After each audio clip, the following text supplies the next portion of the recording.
We're following breaking news this morning in western North Carolina. Buncombe County officials are holding a news conference on the latest out of the county this morning. Let's listen in. 1201 Patton Avenue, 8:30 a.m. to 6 p.m. Mercy Urgent Care, Weaverville, 61 Weaver Boulevard, 8:30 a.m. to 6 p.m. Mercy Urgent Care, Brevard, 22 Trust Lane. Mercy Urgent Care, Waynesville, 120 Fraser Street. It is important to note that Mercy Urgent Care is equipped to treat non-life-threatening illness and injuries only. Patients who are experiencing a life-threatening emergency should call 911 or visit their emergency room. I'll now turn it over to County Manager Avril Pender. Thank you, Stacy. Good morning. Today marks our 6th day of search and rescue, and our teams are continuing to go out and save lives. The devastation in our community is heart-wrenching. As we heard from our search and rescue teams yesterday, we have very skilled and technical rescue professionals working to save everyone we can. But in some areas, this level of destruction could not be survived. Our confirmed loss of life this morning remains at 57 people. Our food and water distribution sites are open at noon today. Our goal is to grow these sites and offer more. Please continue to bring jugs to refill.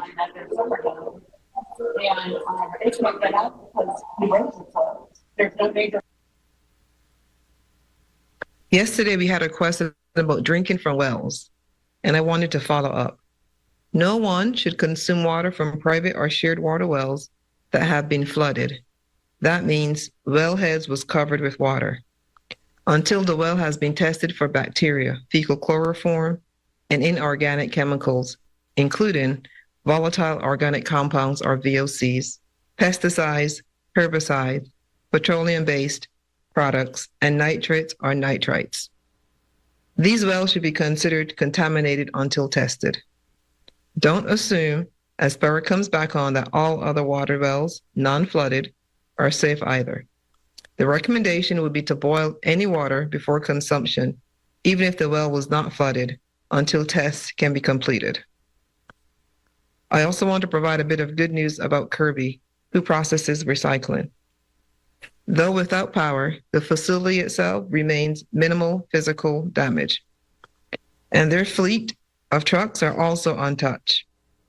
They are working to resume service as soon as possible and have resumed service of curbside recycling collection in the town of Fletcher, as well as several other commercial customers. We continue to see calls from 911 slowly decrease in volume, but non-emergency calls are not decreasing. We have support from 4 call centers around our state to assist with our 911 overflow call volume.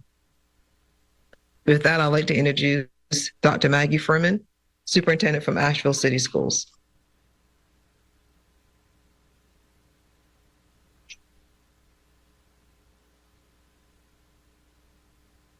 Good morning, everyone. I first want to bring prayers to our community and to all those in the surrounding areas that have been impacted by this horrific event. We know that the road to recovery is going to take a while, and we are still in the inventory phase for our school system, trying to determine which of our resources, what we have, and what we're able to do with what we have. Also want to thank our first responders and leaders in the community for all their tireless and selfless efforts to help with the recovery process and serving our community. Asheville City Schools, our facilities did from what we can assess so far, have minimal damage, some flooding in certain buildings, but nothing that we won't be able to recover from. All of our facilities are without water. We have about half of our facilities with power.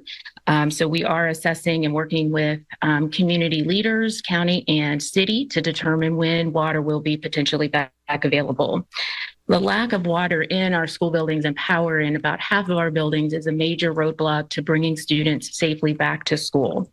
Another area that we are really focusing on is transportation for our students and how to get students to and from our buildings safely. We know that there have been bridges washed out, still trees out on roads, and that is a major roadblock to bringing our students back safely as well. We have been working diligently as a school system to make sure we have accounted for every single staff member that is part of our Cougar crew.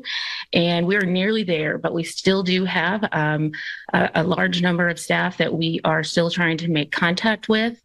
So please send your prayers. And if you do work for Asheville City Schools and you have not yet made contact with your principal or supervisor, please find a way to do so through a friend or even through calling into 99.9 or Blue Ridge Radio so we can get a message that you are well and safe.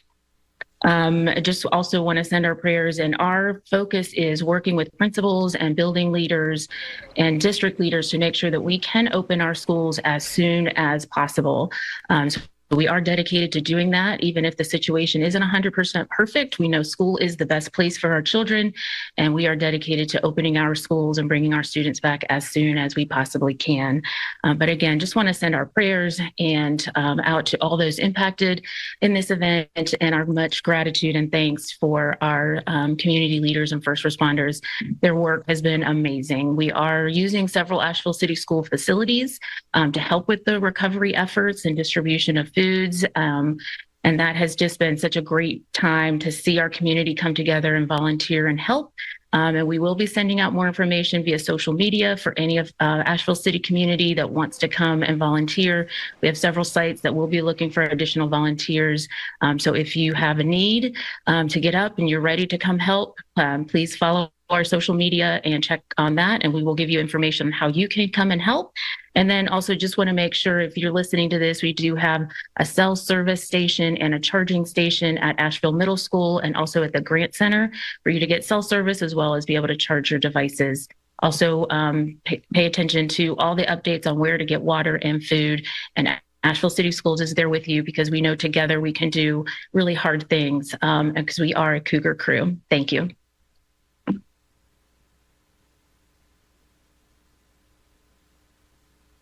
Thank you, Dr. Furman. And now we are joined by Buncombe County School Superintendent, Dr. Rob Jackson.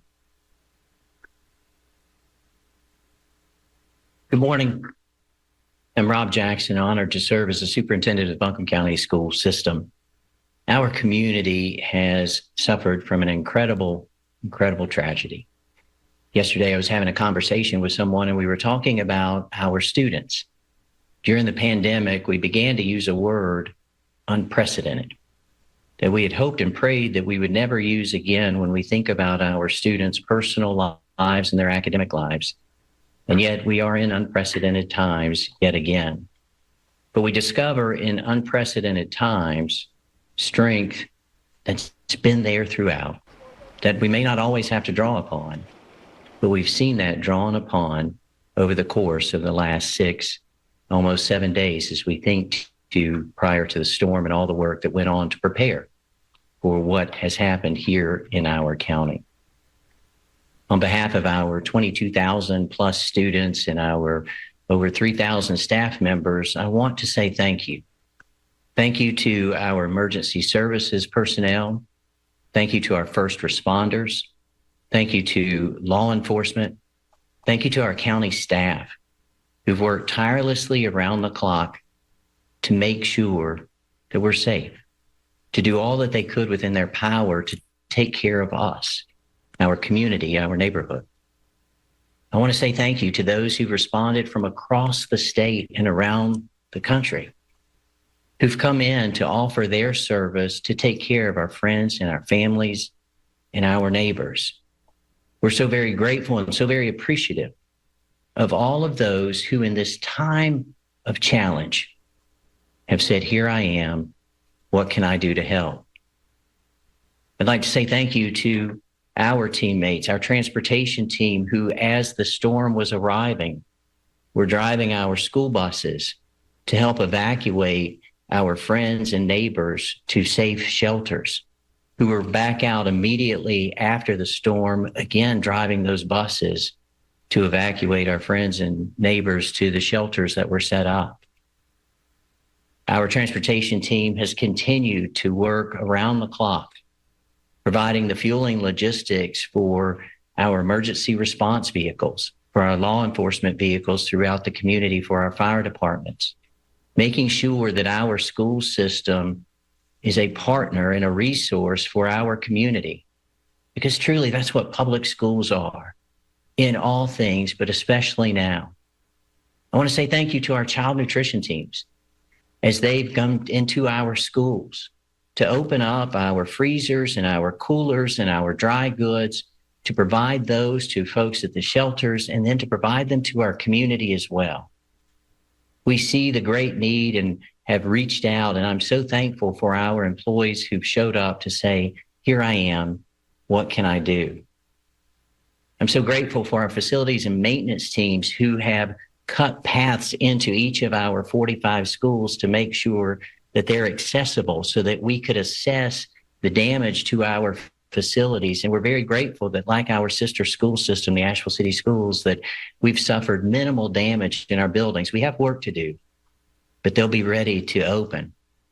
You see, but cutting those pathways into our schools has been very important in this moment, because most of our schools are being used right now.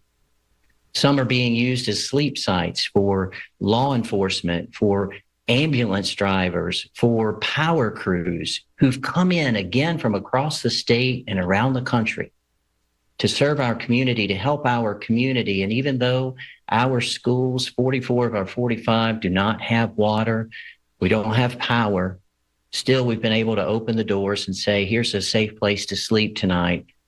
We see you and we recognize you, and we're so appreciative that you're here to take care of those we love and those that we live with, our neighbors and friends. We're grateful that our facilities have been able to be used for things like landing helicopters, as provisions have come in, greatly needed provisions. And we've been grateful to be able to work in partnership with the incredible leaders in our county who are doing all they can for all of us. In this moment where we've had such loss, there's been loss of life, loss of homes, loss of a sense of security. We teach our children when they enter kindergarten, when times are tough, look for the helpers. That community unit that we teach our children when they come to school, look for the helpers. I want to share with you that throughout, we've seen our helpers, and they've been here for us, and we're so grateful for them.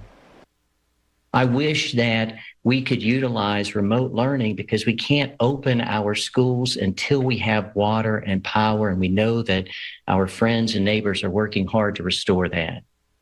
I wish we could use remote learning, but we just can't, because our students and staff members don't have access to the internet. Many are without power. Cell phone service is very spotty or just doesn't work where they are, and so we can't take advantage of that opportunity. As Dr. Furman said, we know our children need to be in school. They depend on our schools for breakfast and lunch, and we're so grateful to be able to provide that to them every single day. They depend on our schools for a feeling of support and structure. They depend on our schools to be with our teachers and staff who love and care for them every single day. And we want our students back in our schools as soon as possible. We're working hard to prepare for that day. We're looking forward to that day. We're making plans to support the social and emotional and the mental health and well-being of our students, because our students and our families, our neighbors, our staff have experienced such trauma. And we want to make sure that we're prepared to support them on the first day back and every day after that. And so we continue to work hard, and I'm so grateful to my teammates within the school system and throughout Buncombe County for the work that they are doing to ensure that we're ready and currently taking care of our friends and our students, our families, but that we're also ready on that first day back. This year in our school system, well before this, our theme is Together We Rise. Today, I would share with you that even in the greatest of tragedies, still, together we rise. We're so grateful and so appreciative, and we'll keep working hard to support our community. Thank you.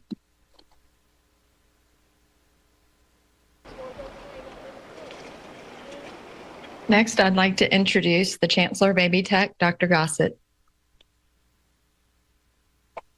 Good morning. My name is John Gossett, President of Baby Tech. My prayers are with our employees, our students, and our community.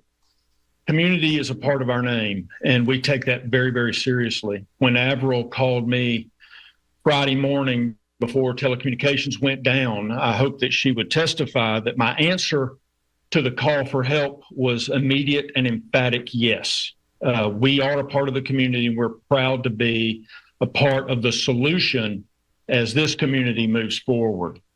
We are serving, as you well know, a part of a general shelter at our event center. We have a medical shelter at our allied health building, both of which are, I think, the last time I checked, close to capacity, and we're happy to work with our partners there to serve our community. We're also using our Coleman gym for storage. We're letting the workers take naps and try to recharge in Coleman. Staging of trucks, ambulances are happening in our parking lots. So again, we are very, very thankful to be a part of the solution. As our partners in education are doing, we are looking for our employees. We have probably 2/3 of them accounted for. So as Maggie said, if you're hearing this and you're part of the AB Tech family, please reach out to someone and get word to us that you are fine and what it is that we can do to support you when you're at home. Our executive committee of the Board of Trustees agreed with the leadership team that we will not consider reopening AB Tech until at least October 14th. And as our partners agree, that is going to depend on our infrastructure. We are remarkably thankful for the county, the work that they're doing to get us back online, us, the community, back online. We're thankful for Duke Energy, our telecommunication partners, the city working with water, everyone who is helping to bring some levity to the suffering that our community has endured. I also want to thank our employees who have volunteered, and I'm glad that it's been said, always look for the people running to help. We have people running to help, and it does my heart good in those low moments to see everyone coming to Asheville to help us, not only throughout North Carolina. Yesterday, I met someone from Minnesota, met someone from Ohio, saw some state troopers from Louisiana, which means everyone is coming to help. If, speaking of help, if there's anything that you can do, friends from all across the country have asked me. The answer is pray. And the best thing we can do is donate to those agencies who are here, the Red Cross, Salvation Army, anyone who can and will support this disaster or disasters like it. For us, we have already set up a website, abtech.com/give, if you would like to help our students prepare moving forward. I've already talked to our representatives at the state office in Raleigh. We know that it's going to be a long, long journey, and we want to help our employees and our students however we can. So conversations are happening within the General Assembly to bring support as best as they can. The The question then is just what is that need? And 6 days in, we're starting to get a grasp of what that need is. So, in summary, I'd like to thank our employees and all of the volunteers who have literally come running to help this community. I am proud that AB Tech and the employees at AB Tech are a part of the solution. And it does my heart good to know that we are with you in this struggle and will continue to be with you in this struggle. I think I failed to mention the earliest we will open is October 14th. That is not a hard deadline. It depends on our infrastructure, power, water, internet. But to our employees and to our students, take care of you. Take care of the people you love. You get your house in order. You take care of you. We'll be here when this is over. Thank you.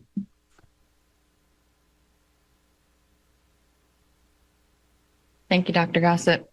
As a follow-up, Asheville City Schools staff should contact their supervisor to check in with them to let them know if they're okay. The same goes for Buncombe County staff, Buncombe County government staff. Please contact your supervisor to let them know that you're okay. And at this point, we will open it up to questions. Lucas Tomei with Carolina Public Press. Question about the Buncombe County Schools and the Asheville City Schools. Do either have a goal date in mind for when they might want to have students return? And also a follow-up, do either have any idea about how many school staff are unaccounted for at the moment?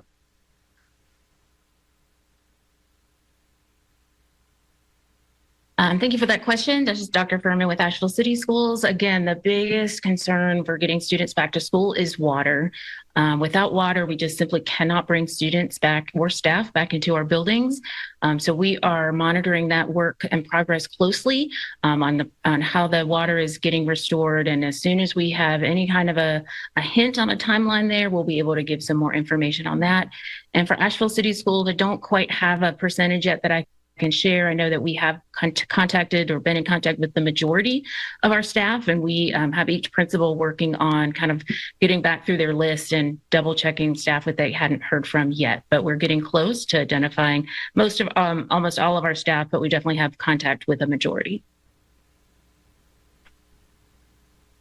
Thank you. And again, this is Rob Jackson with Buncombe County Schools. Our goal date is for our students to come back tomorrow. We would love for our students to be in school today, as a matter of fact.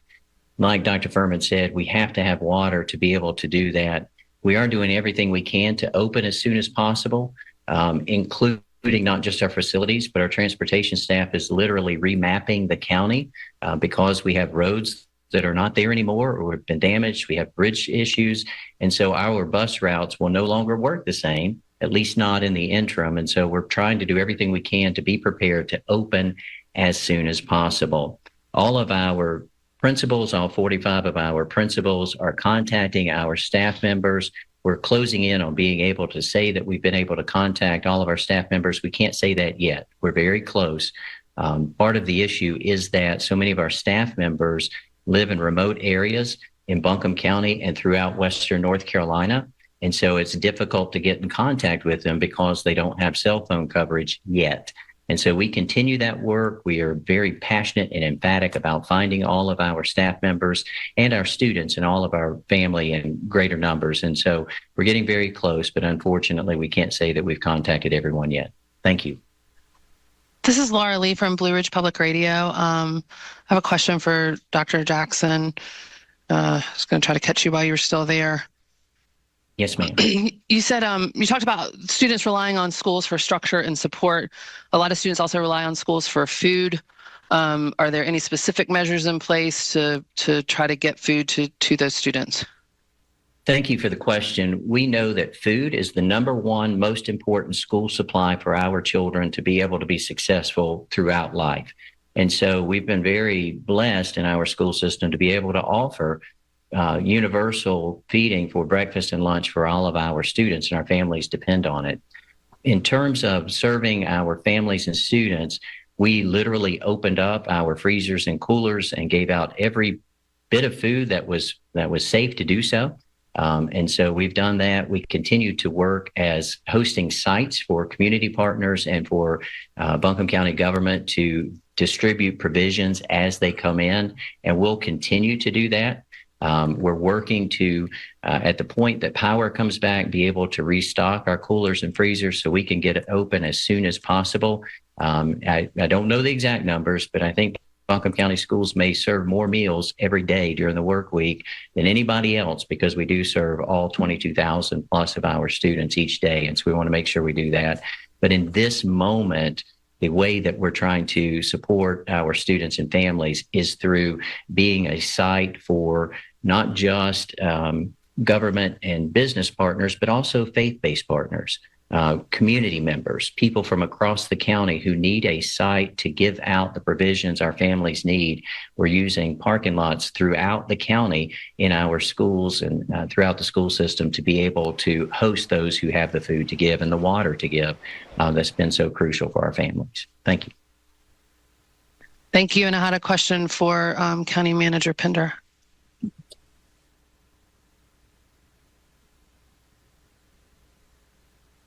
Good morning. Good morning. The question that we're getting just over and over is water timeline. I know we can't give an exact date, obviously, but are there ballpark estimates for people to make plans if they're making a decision about whether to try to leave the area or not? Can we say 2 weeks, a month, 3 months? Is there any sort of framework that you all can give us about water restoration? I cannot give you a framework. The city has been working hard, I know, and they will join us this afternoon to give more details if they have any more details to give on the water situation. I don't have an answer for you on a timeline. Okay. And what about, we're getting questions about a disaster center on the ground to help people complete FEMA applications. Do we have any more information on that? That is coming. FEMA is here on the ground with us, and we're still very much focused on life safety and still very much focused on urban search and rescue. But yes, FEMA is here, and we will start that conversation on where we can set up a disaster recovery center. We are looking for some space. We've been looking in our community for a large enough space that we can go in and set up, because USDA will be here as well. So USDA can help with some of our urban partners and some of our rural farms. So we're having both USDA and FEMA, and we would like to set up that disaster recovery. So right now we're in the hunt of a place that we can set that up that has some power. We know we won't have water, but can have some power that we can having residents come in and get those farms completed. And in terms of nursing facilities, sorry, just one more. In terms of nursing facilities, we're hearing several reports of assisted living facilities, nursing facilities that don't have water, that don't have food, that don't have power. What is the coordination? I don't know if that's at the state level with DHHS or with the county. Can you tell us anything about nursing homes in the area? Early on, we were getting those reports from our state, and we went and put eyes and talked to most of those nursing facilities managers and made sure that they could make it through. We were providing whatever we could. We will check back with the state to see if there's any more, because they have had, most of them have a different ownership, and they're international or national owners. We're working with our state partners. We will double check and make sure if that is still the case, but we have addressed most of those needs to make sure those nursing facilities can remain in place and not have to move. So we'll double check. Thank you for raising that. We'll double check and make sure that we still have that under control, and we work with our state partners to answer any questions there. Ms. Pender, this is John Boyle with Asheville Watchdog. 2 questions for you. With all of these groups, so many people helping at federal level, state and county, can you kind of speak to how y'all are coordinating this and who is ultimately in charge? Yes, we have set up our donations management team. We have some folks coming in to assist us from United Way, as well as some of those federal partners that you mentioned that has a significant experience in donation management. So we do have a team working on donations and volunteer management as well, 2 separate teams, donations and volunteers. And who is coordinating? Is FEMA ultimately in charge right now? Right now, we have some of our employees are shadowing with FEMA. to make sure that we have continuity should they leave, or I'm assuming they say they'll stay, but teaching our employees as well, because we want to build that experience and that deep knowledge. So we have employees along with FEMA, but right now FEMA is leading that, and we are learning and growing from FEMA. And my last question is, I've had a couple people ask me about Swannanoa in particular, and if there's any chance, because it was so hard hit, of getting a Red Cross in there. That one person said they haven't had anything out there yet, really. Is that, I'm assuming that's on your radar and y'all are trying to get aid there. Can you tell me what the situation is with that? It is on our radar, and we've been driving through that area. This morning, we've been trying to reach out to the fire department there in Swannanoa to see if we can support them, since they know the area a little bit better than someone coming in. We haven't really been working close. The Red Cross has been our sheltering partners, and we're helping us to run our shelters. And FEMA has been the one that we've been working with most now to get out in our community. So Swannanoa, Garin Creek, Upper Hominy, Broad River, anyone that was close to the water, it has been on our radar, and we need to get out there as well. Ms. Pender, Mark Barrett with the New York Times. What's the rationale for recommending that people whose wells were not flooded test them? It seems like, why is that, or there's any risk of contamination if their wells, the top of their wells is fine? Coming from our environmental health specialists and our public health nurses, they're telling us that let's get that water tested to be absolutely certain. So it really is about the abundance of caution at this point. So we've been talking about how do we make sure we can get that water tested just to be safe. Okay, and follow up, does anyone have an estimate of how many folks in Buncombe County or how many households are on private wells as opposed to a municipal system? I don't have an estimate on that, but we can get that and follow up with our environmental health people and get that answer out at our next briefing. Thanks. This is Andy Rose with CNN. I wanted to check again about if there is a number on the unaccounted for people, because when we talk to the local mayors, we keep hearing the number 600, which I believe you indicated yesterday was not operative at this point. So do you have, even in the absence of a specific number, an estimate, tens, dozens, hundreds? I don't, Andy, and you've asked that before, so I need to make sure I write that down and follow up with you at our next briefing, or as soon as I can get that information, but I don't have an updated number for you. Okay, thank you. Yeah, if you could, I'd appreciate it, just because, like I say, we're hearing these other numbers from other local officials. We want to make sure we get the right one. Thank you. Zach here from WLOS. Is that echoing? Okay, sorry. We just wanted to see, we're hearing reports of the Ingalls distribution site may have been compromised in this. Do we have any update on groceries? And for folks here in Asheville looking to buy groceries to get the milk, the eggs, the bread, do we know any information we can give out to folks about where that's available? I do not have that today, Kim, so I would follow up as well. I do know that Ingalls had generators on their frozen section. So I know that was okay. And I had seen some Ingalls stores are open as I was trying to drive home. I see some Ingalls stores are open, but there's not power in everywhere. So I need to get a better answer for you. So let us check on that and see if we can get you some information.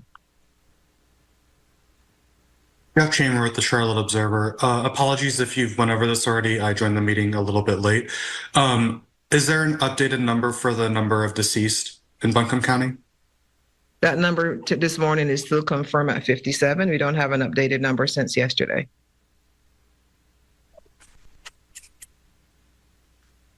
From the chat, we're getting a question that would follow up with that is, when is the county's plan to start releasing names of those that are confirmed? The sheriff has mentioned that he's trying really hard to still identify and reach out to next of kin. That has been our challenge, quite honestly, is no cell service, no way to reach out to next of kin. And beyond that, making sure that we can identify every single person that we have. We have a confirmed body count, but we don't have identifications on everyone or next of kin notifications. And that is the holdup.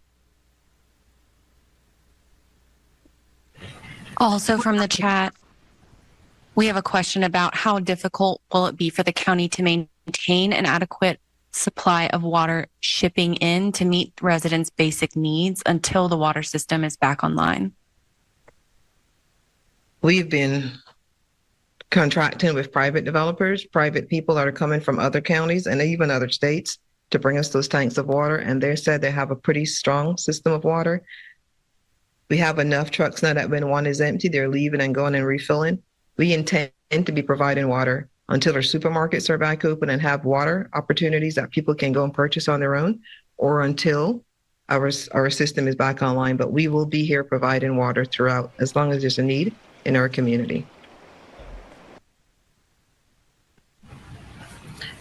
We are hearing reports of looting. Can you talk about if that's happening and where? Can you repeat that? Oh, looting? I'm gonna have to defer that one to the sheriff's office. I don't have an answer. I've heard the same. I've heard anecdotal, but I don't have any specific data on that. So I'll refer that to the sheriff and we'll make sure we get you an answer on any specific confirmed looting that he has. It's Laura at BPR. I'm wondering about, you mentioned the trash and recycling services. So are we correct to understand that there is limited recycling pickup, but not trash pickup at this time? That is correct. We're meeting with our current provider, GWES-Pro, today. They've been able to make it in and trying to talk to their crews, make sure they have enough crews to run the routes. So we're working through, if we don't have enough to run all the routes, how can we start and get some service in our community? They're here in the building. As soon as I'm finished with this conversation, I'll be able to get an update so we can post that back out to you.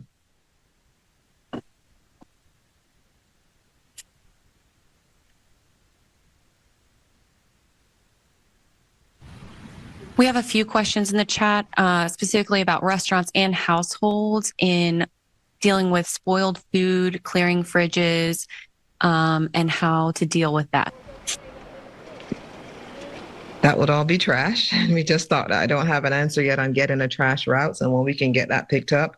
But the intent is GWES-Pro is here. They are telling us to be able to get a couple of crews. So we will start talking about when can we start some routes back in our community. That is much needed. Our landfill is open. So if anyone wants to actually take to the landfill, that is open. The transfer station is not. So please do not go to the transfer station.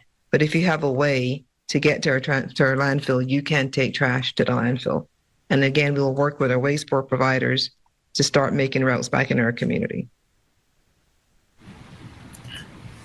I had another question for school systems, if it's possible to get back to them. Yes.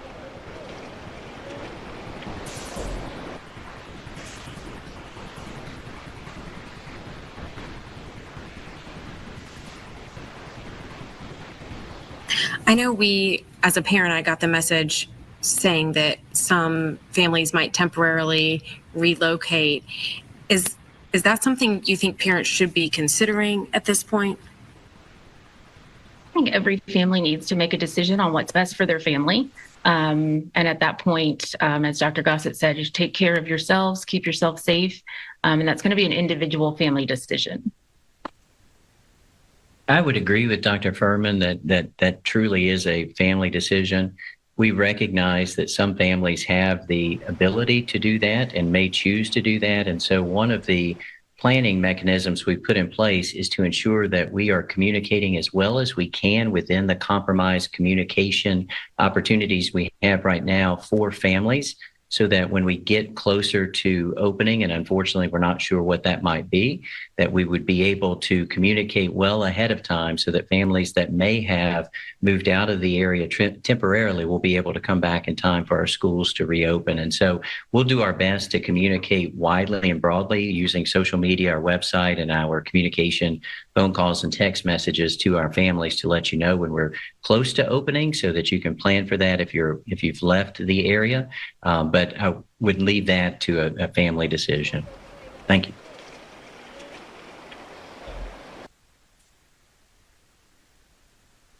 Are there any additional questions in the chat? We're good. Okay.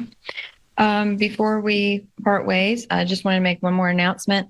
Wi-Fi is available at the West Asheville Library, outside of the library.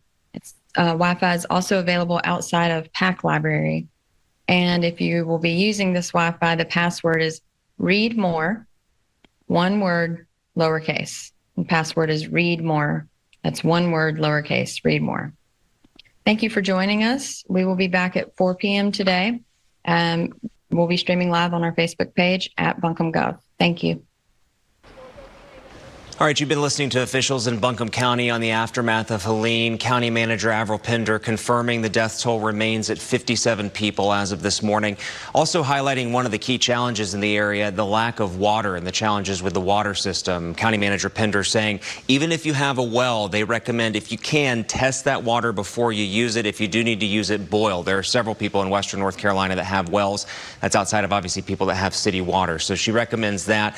Also the schools chiming in as well. We heard from AB Tech, Asheville Buncombe Technical Community College, from Asheville City Schools, and then from Buncombe County Schools, all saying water remains a challenge in terms of getting people back to school. Dr. Gossett with AB Tech saying AB Tech will not open until at least October 14th. I do want to call this out as well. Superintendent of Asheville City Schools, Maggie Furman, said that there is cell service capabilities at Asheville Middle School and the Grant Center as well. So if you can hear this, if you can hear us on air right now and you need cell service, there's the areas you can go to. Also, Buncombe County Schools, 45 schools in that total district. Superintendent Jackson saying minimal damage to their buildings. Asheville City Schools saying about half without power as well. So they're working to establish a timeline, not just on when they reopen, but also the bus routes as well, given that so many roads are affected by this, whether it's trees down or those roads entirely washed out. This morning, if you'd like to help people affected by Helene, you can scan a QR code that we have right there on your screen to donate to the American Red Cross. And you can also find information about helping storm victims on our website, WYFF4.com, and our mobile app. We'll have the latest on WYFF News 4 at noon coming up in just a bit. Until then, we return you to your regularly scheduled programming.